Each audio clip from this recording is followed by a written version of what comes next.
गाँव किधर है? बांग्लादेशी। तुम बांग्लादेशी।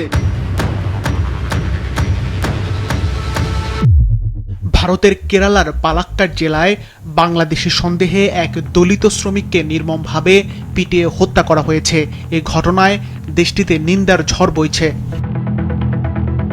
ছত্তিশগড়ের কারহি গ্রামের বাসিন্দা ওই শ্রমিকের নাম রামনারায়ণ বাঘেল।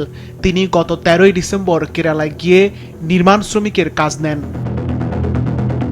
দেশটির গণমাধ্যমে ছড়িয়ে পড়া এক ভিডিওতে দেখা যায় মধ্যবয়সী এক ব্যক্তি করজোড়ে প্রাণ ভিক্ষা চাইছেন, কিন্তু তা সত্ত্বেও তাকে ঘিরে মারধর চলতেই থাকে।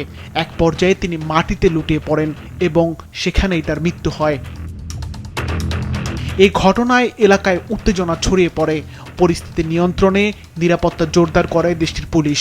হত্যাকাণ্ডে জড়িত থাকার অভিযোগে এই পর্যন্ত 5 জনকে গ্রেপ্তার করেছে কেরালার পুলিশ। ভারতে বাংলাদেশি সন্দেহে পরিযায়ী শ্রমিকদের নির্যাতনের ঘটনা নতুন নয়। 2025 সালের জুলাই মাসে উড়িষ্যায় প্রায় 447 জন শ্রমিককে বাংলাদেশি সন্দেহে আটক করে দেশটির পুলিশ। পরে 403 জনকে মুক্তি দেওয়া হলেও বাকিদের কারাগারে পাঠানো হয়। একইভাবে দিল্লি, গুরগাঁও ও নয়ডা সহ বিভিন্ন এলাকায় বাংলা ভাষায় কথা বলার কারণে শ্রমিকদের হেনস্থা করার অভিযোগ ওঠে। সিফাত রহমান, মাছরাঙ্গা, নিউজ ডেস্ক।